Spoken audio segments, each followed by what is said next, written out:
Welcome to The Explainer.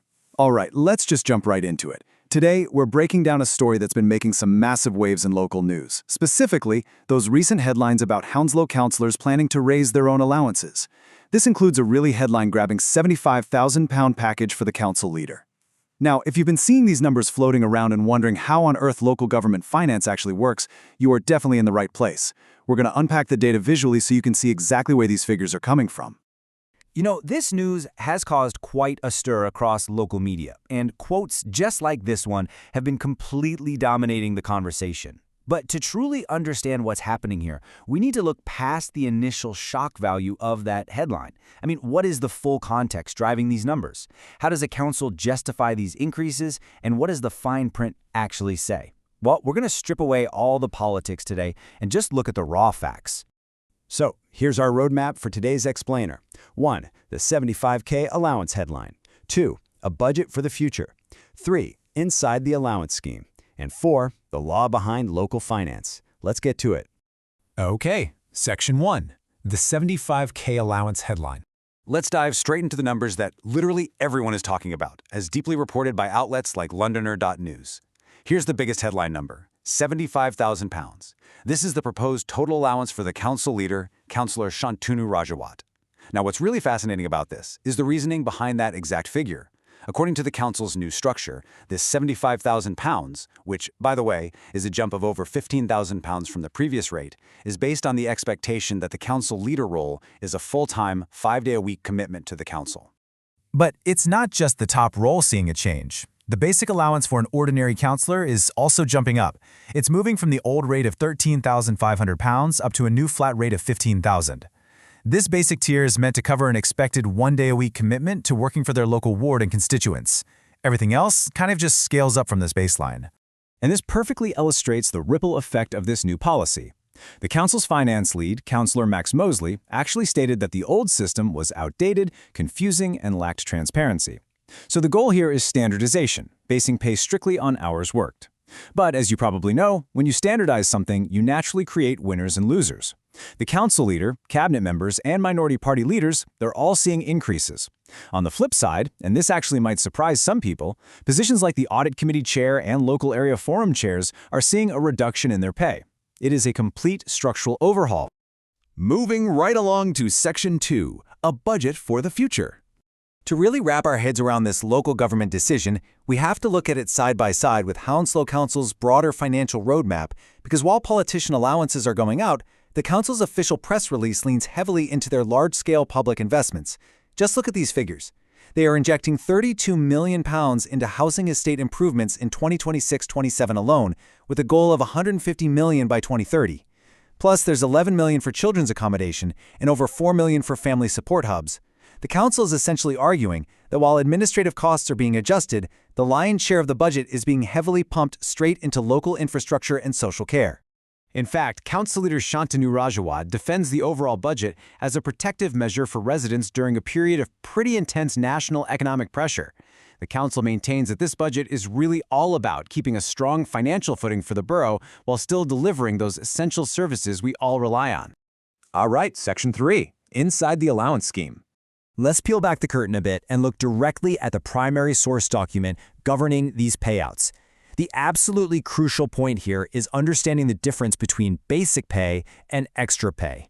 Beyond the basic allowance every single councillor gets, those steep increases we talked about earlier come from what is called the Special Responsibility Allowance, or SRA.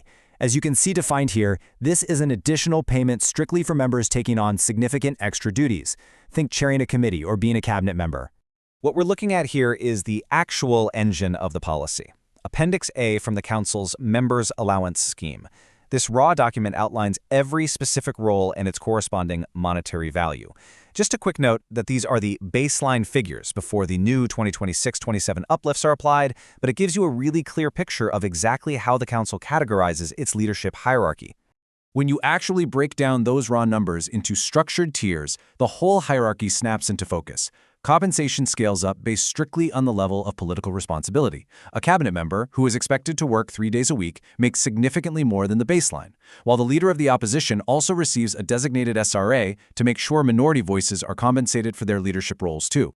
Now, there are strict rules attached to this money. It's not just a free-for-all.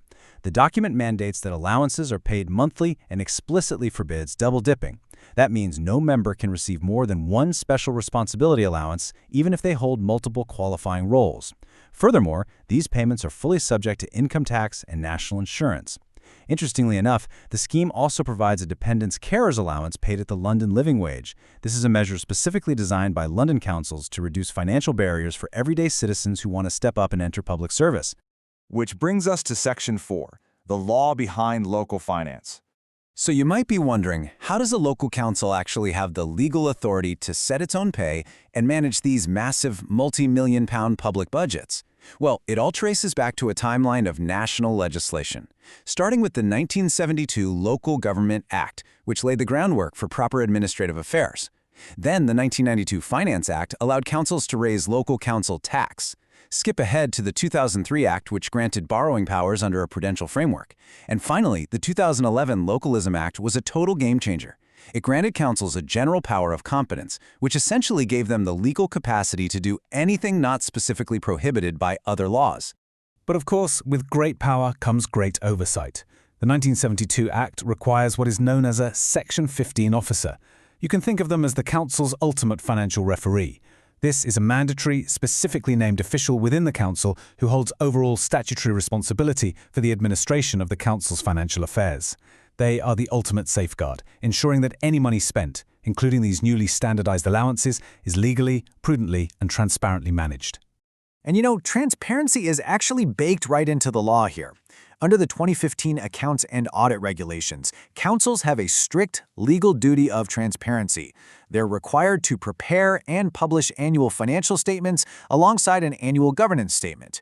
Crucially, these books must be opened up for a period of public consultation. This allows residents to actually scrutinize where their money is going, which is then followed by a published external audit. So by laying out the facts, the raw numbers, and the legal frameworks, we get a much clearer picture of what is actually happening in Hounslow, which leaves us with a critical, provocative question to consider. Does standardizing the pay for local politicians ultimately help public trust by creating a more logical, transparent system, or does it damage that trust when the headlines hit during tough economic times? It's a really difficult tension that every local government has to navigate. Understanding these civic mechanics is absolutely crucial to holding our institutions accountable. To keep tracking local accountability, to dive deeper into community budgets, and to follow live news stories just like this one, be sure to visit Londoner.news. Thanks so much for joining me on this explainer, and remember to keep asking the right questions about your local government.